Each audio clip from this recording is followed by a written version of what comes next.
जय गुरु जी। शुक्राना गुरु जी। गुरुर् ब्रह्मा गुरुर्विष्णु गुरुर्देवो महेश्वरा, गुरु साक्षात् परब्रह्म तस्मै श्री गुरुवे नमः। जय गुरु जी। सारी संगत को भी मेरी जय गुरु जी। संगत जी, आज हम पार्ट 18 पे आ गए हैं, तो आज मैं पाठ करने जा रही हूँ पार्ट 18 के लिए। नम आकाश पर प्रज्वलित सूर्य। संगत जी, मैं ये दिव्याभा का पाठ कर रही हूँ। गुरु जी के आदेश के बिना कोई भी काम नहीं होता है, ऐसा मेरा विश्वास है। ये जो मेरे दिमाग में थॉट डाला है, ये गुरु जी ने ही डाला है। सपन में एक दिन आए इसी रूप में, और मेरे को जो है 12:30 बजे के करीब 12 बजे के करीब फील हुआ कि कोई कुछ कहना चाह रहा है, कोई शक्ति आभास हुआ। सपन में भी मैं कहूँगी कि आभास है। तो दिव्याभा के बारे में मैं जानती तो बिल्कुल भी नहीं थी। हाँ, कभी पहले मैंने बहुत सारे पहले 1 साल से मैं जुड़ी हुई हूँ, तो मैंने एक के बाद एक सत्संग जरूर सुने थे, और मुझे ऐसा लगता है कि शायद किसी सत्संग में दिव्याभा का कहीं कोई जिक्र हुआ हो, और वही कहीं ना कहीं मेरे दिमाग में चलता रहा हो, इसीलिए सपने में ऐसा आ गया हो। ये तो यही जाने इनकी लीला क्या है, मुझे तो इस बारे में कुछ नहीं पता। लेकिन मैं इस दिव्याभा का पाठ कर रही हूँ, और इसमें जो है गुरु जी का आदेश छिपा हुआ है कि मैं इसको पढूं और सबके साथ शेयर करूं।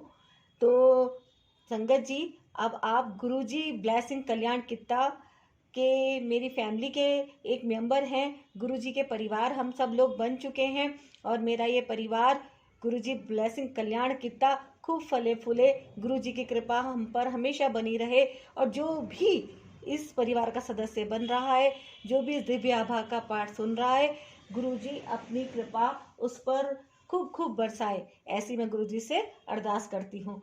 गुरु जी, आप मुझ पर और हमारे पूरे परिवार पर, हमारी यूट्यूब फैमिली जो ये गुरु जी ब्लेसिंग कल्याण कित्ता की है, हम सब पर अपनी खूब मेहर करें, हमारा सबका कल्याण करें। तो संगत जी, आप भी खूब जोर से बोलिए जय गुरु जी, शुक्राना गुरु जी, और हर पल हर सांस का शुक्राना गुरु जी। और अब मैं इस पाठ को कर रही हूँ शुरू। गुरु जी आज्ञा दे। ओम नमः शिवाय, शिव जी सदा सहाय। ओम नमः शिवाय, गुरु जी सदा सहाय। नमः शिवाय, शिव जी सदा सहाय। ओम नमः शिवाय, गुरु जी सदा सहाय। ओम नमः शिवाय, शिव जी सदा सहाय। ओम नमः शिवाय, गुरु जी सदा सहाय। नम आकाश पर प्रज्वलित सूर्य। अपने गुरु की महानता का वर्णन करने की मुझ में सामर्थ्य नहीं है, क्योंकि मात्र शब्द उनकी अद्वितीय दिव्यता के लिए अपर्याप्त है। तथापि उनकी आज्ञा से आदर और प्रेम से भरे कुछ शब्दों में उन्होंने अपनी कृपा से हमें कैसे धन्य करा है, यह अनुभव आपके साथ बांट रही हूँ। जीवन के अस्तित्व का मार्ग मोक्ष प्राप्ति की कामना के समान है। जो अपने जीवन की बागडोर अपने गुरु को समर्पित कर देते हैं, उनके लिए यह सरल हो जाता है। वास्तव में हम मार्गदर्शक न होकर केवल अनुयायी हैं। मेरा जन्म एक जट सिख परिवार में हुआ था। मेरे परिवार में आनंद, सुख, समृद्धि, शिक्षा और अनुशासन किसी का अभाव नहीं था। अपने बचपन से मैं अपने दादा से बहुत प्रभावित रही हूँ, जो सदा धर्म और ईश्वर में विश्वास रखते आए हैं। शनैः शनैः एक गुरु की महिमा प्राप्त करने का मेरा विचार मेरे मन में बस गया। मेरा विवाह भी एक जट सिख परिवार में हुआ। मेरे पति 3 कन्याओं के बाद परिवार में आए थे। इस कारण उन्हें अत्यधिक स्नेह प्राप्त हुआ, और उनकी आदतें बिगड़ गई। उनकी सब मांगे पूरी कर दी जाती। मद्यपान उनकी सबसे बड़ी समस्या थी, जिसके कारण वह परिवार की उपेक्षा करते थे और स्वयं कोई उत्तरदायित्व उठाने को तैयार नहीं थे। हर लड़की का सपन सुखी दाम्पत्य जीवन होता है, और मैं कोई अपवाद नहीं थी। पर जब परिवार का पालक ही नशे में डूबा रहे, किसी के वश में कुछ नहीं रहता। रोज की छोटी मोटी समस्याएं भी अजेय लगती हैं। कंधों पर परिवार का बोझ और मेरी दुखी अवस्था ने शीघ्र ही मेरा जीवन नरक बना दिया। उन्हीं दिनों मेरे दादा घर आए। मेरे अंदर ठहरा हुआ दुखों का बांध मानो टूट गया, और उन्हें विश्वास हो गया कि मेरी सहायता होनी चाहिए। मैंने भीगी आंखों से उन्हें बताया कि मुझे पूर्ण गुरु की आवश्यकता है। हम अपने नश्वर शरीर और मन के लगातार प्रयत्नों से भी गुरु के पास नहीं पहुंच सकते, जब तक हम उनके निर्देशित मार्ग पर चलने को तत्पर नहीं है। ऐसी अवस्था आने पर गुरु स्वयं हमें अपने समीप बुलाने का सहज मार्ग निकाल लेते हैं। थोड़े समय के बाद मेरी माँ मुझे गुरु जी के पास ले गई। गुरु जी के यहाँ पहुँचते ही मुझे गुलाब पुष्पों की सुगंध आई। उन्हें देखकर मेरी आंखों में पानी भर गया। अगले कुछ घंटों जब तक मैं वहां पर बैठी रही, मेरी आंखों से निरंतर अश्रु प्रवाहित होते रहे। उसे पहले दर्शन के बाद जब मेरी गुरुजी से भेंट होती थी, मैं अपनी भावनाओं पर नियंत्रण नहीं रख पाती थी। हर दर्शन के समय मुझे शांति की प्राप्ति होती थी, पर क्यों, यह मेरी तुच्छ बुद्धि की समझ में कभी नहीं आया। संभवतः मेरे आंसू मेरी अंतरात्मा को स्वच्छ कर रहे थे। इस बीच मेरे पति ने और अधिक मद्यपान करना शुरू कर दिया। वे अपने उत्तरदायित्व को बिल्कुल भूल गए, पैसे जल की भांति बहाने लगे। मैंने उनको गुरुजी के बारे में बताकर उनके पास चलने को कहा, पर उन्होंने मेरा परिहास करते हुए कहा कि ऐसे गुरु तो सैकड़ों मिल जाते हैं, और मुझे रूढ़िवादी की उपाधि से विभूषित कर दिया। साथ ही मेरा गुरुजी के दर्शन करने का भी अनुमोदन नहीं किया। नवंबर 2099 के आसपास उनका संयुक्त राष्ट्र की ओर से लेबनान स्थानांतरण हो गया। वहां पर उनकी नशे की आदत बढ़कर और गंभीर हो गई, और उसी समय उनको यकृत सूत्र रोग से पीड़ित घोषित किया गया। मेरे ऊपर तो दुखों का पहाड़ टूट पड़ा। चिकित्सक के अनुसार उनके यकृत ने काम करना बंद कर दिया था और बता दिया कि अगले 2 वर्षों में उन्हें नए यकृत की आवश्यकता पड़ेगी। इतने कम समय में किसी दाता को ढूंढना असंभव था। ऐसा दानी मिलने पर भी उसका व्यय अत्यधिक होता और शल्य चिकित्सा के परिणाम सफल होने की संभावना भी अति कम थी। चिकित्सक ने उन्हें कह दिया कि मद्य की एक बूंद भी उनके लिए घातक सिद्ध हो सकती है। इस बीच मेरे अभिभावक गुरु जी के पास जाकर उनके स्वास्थ्य लाभ की कामना करते रहे। चिकित्सालय से अवकाश प्राप्त कर हम दिल्ली वापस आ गए। मेरे आग्रह पर वह गुरुजी के पास आए, पर एक कोने में बैठकर यही शिकायत करते रहे कि कितनी थकान है, और मैंने ही आने की जिद करी थी। उस दिन जब मैं गुरुजी के पास पहुंची तो मैं आवेश में कुछ बोल नहीं पाई। मेरी माँ और मैंने गुरुजी से उनको बचाने की विनती करी। गुरुजी ने उत्तर दिया कि वह तो नास्तिक हैं, वह उसकी सहायता कैसे कर सकते हैं। वह उसकी सहायता कैसे कर सकते हैं। इसके बाद मैं गुरुजी के पास अकेली ही जाती रही, क्योंकि मेरे पति साथ आने को तत्पर नहीं थे। एक रात गुरुजी के यहाँ से वापस आने पर मैं गहरी नींद में सो रही थी, जब अचानक जोर से मेरे कमरे में वायु का झोंका आया। भय के कारण मैं बिस्तरे में उठकर बैठ गई और आंखें बंद कर प्रार्थना करने लगी। मुझे अंधेरे को चीरते श्वेत प्रकाश का आभास हुआ, और मेरे मस्तक तक आ रहा था। उस श्वेत प्रकाश के मध्य में गुरुजी की आकृति थी। उन्होंने कहा कि वह अब मेरे पति को ठीक करेंगे।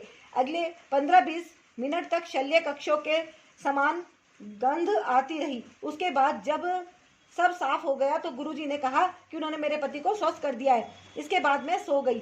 उस दिन को बीते हुए 6 वर्ष बीत गए हैं, परंतु मेरे पति ने अपने नशे की आदत बनाए रखी है। मेरे परिवार वाले और मैं विस्मित हैं कि चिकित्सकों के कथन के विपरीत उनका स्वास्थ्य बना हुआ है, और गुरुजी कैसे उनकी दिन रात देखभाल कर रहे हैं। मेरे पति भी गुरुजी द्वारा दिए गए जीवन दान के लिए उनके आभारी हैं। इस संसार के समस्त ग्रंथों के अनुसार मनुष्य के जन्म से पूर्व ही उसकी मृत्यु की तिथि को निर्धारण हो जाता है, और कोई भी उसे एक श्वास अधिक या कम नहीं कर सकता, किंतु उसके कर्मों को समाप्त करने का सामर्थ्य केवल सर्वोच्च सृजनकर्ता के पास है। एकमात्र गुरुजी ही ब्रह्मांड के संचालक हैं। वह सर्वश्रेष्ठ शक्ति हैं जिन्होंने मेरे जीवन की गाथा को पुनः लिखा। मैं और मेरे परिवार वालों ने अनेक बार गुरुजी से सहायता की पुकार लगाई है, और यह अनुभव किया है कि अचानक ही सब कुछ ठीक हो गया है, जैसे किसी ने कोई जादुई छड़ी घुमा दी हो। एक बार मुझे गुरुजी के पास अपनी आधा दर्जन से अधिक सहेलियों को ले जाने का संयोग प्राप्त हुआ। उनसे मैं गुरुजी के गुणों का वर्णन करती आई थी। अपनी संकीर्ण विचारधारा के अनुसार मैंने उनसे गुरुजी से कुछ नहीं मांगने का निवेदन किया था, यद्यपि यह मेरे आचरण के प्रतिकूल था। गुरुजी के चरण स्पर्श करते समय उन्होंने मेरे मन के भाव पढ़ते हुए बताया कि उन सब ने उनसे कुछ ना कुछ विनती करी थी। उन्होंने सबकी मनोकामना पूर्ण कर दी थी। उनके पास से कोई भी खाली हाथ नहीं लौटता है। व्यापारी को समृद्धि, रोगी को स्वास्थ्य लाभ, विद्यार्थी को विद्या, कुछ को उनके आशीष का आभास हो जाता है, शेष अनभिज्ञ रहते हैं। उनके स्नेह की कोई सीमा नहीं है। आस्तिक या नास्तिक सबको उनकी दया प्राप्त होती है। उनकी कोई मांग नहीं है, वह कोई आश्वासन नहीं लेते, पर उनकी दिव्य अनुभूति धीरे धीरे आपको परिवर्तित कर देती है। प्रतिदिन याचक अपने दुख लेकर उनके दर्शन के लिए आते हैं, और उनकी कृपा उन पर मेघों से ढके हुए नम आकाश को चीर कर चमकते हुए सूर्य की भांति बरसती है। जय गुरु जी, शुक्राना गुरु जी। तो संगत जी, आपने इस सत्संग को सुना? ये जितनी भी इसमें सत्संग है सब ओल्ड संगत के हैं जिन्होंने गुरुजी को लाइव देखा है। और जब गुरुजी चोले में थे, हम लोगों ने तो देखा ही नहीं, और हमें इस बात का थोड़ा सा मलाल भी है कि हमने क्यों नहीं देखा। हमें भी गुरुजी का साक्षात स्वरूप देखने को मिलता तो बहुत ही अच्छा रहता। खैर, गुरुजी तो अपनी कृपा इस स्वरूप में भी बरसाते रहते हैं। संगत जी, ये जो स्वरूप आप देख रहे हैं, ये स्वरूप मुझे एक ब्लेसिंग में मिला था, और एक हफ्ते तक ये स्वरूप ऐसे ही फोल्ड होके रोल होके रखा हुआ ही था। उसके बाद मैंने इसको फ्रेम कराया है, और जब से मैंने इसको फ्रेम कराया है तब से तो मेरे को बहुत ही अच्छी फीलिंग आ रही है। अपने घर में कुछ अलग ही आनंद है। और उसके बाद से ये सब दिव्य आभा का भी जो दिमाग में थॉट आया है, उसके बाद से ही आया है। तो गुरुजी तो इसी स्वरूप में मेरे स्वप्न में भी आए, और इसी स्वरूप से ही मुझे जो है उनका ये आभास हुआ कि दिव्य आभा मुझे पढ़नी है और संगत को सुनानी भी है। वैसे भी मैं किताबों की थोड़ी सी शौकीन रही हूँ, तो मुझे काफ़ी हद तक किताबें पढ़ने का शौक रहता ही है। शायद इसीलिए गुरुजी ने मेरे को ये आदेश दिया हो। खैर, जो भी है वो गुरुजी की कृपा है। और मैं पिछले 1 साल से गुरुजी की फॉलोअर हूँ, गुरुजी की संगत हूँ, और मेरे अपने बहुत सारे ढेरों सत्संग है। गुरुजी ने मुझे बहुत ब्लेस किया है, और गुरुजी का अनंतम शुक्राना। जय गुरुजी, शुक्राना गुरुजी। और ये अब यहाँ पे पार्ट 18 समाप्त होता है। मिलती हूँ मैं अब आपसे नेक्स्ट वीडियो में। आप इस चैनल पे अगर न्यू हैं तो प्लीज़ गुरुजी ब्लेसिंग कल्याण कित्ता को सब्सक्राइब कीजिए, वीडियो को लाइक कीजिए, कमेंट में जय गुरुजी, शुक्राना गुरुजी अवश्य लिखिए। गुरुजी आप सभी का कल्याण करें, मेरा कल्याण करें, पूरी गुरुजी ब्लेसिंग कल्याण कित्ता फैमिली का कल्याण करें। जय गुरुजी, शुक्राना गुरुजी।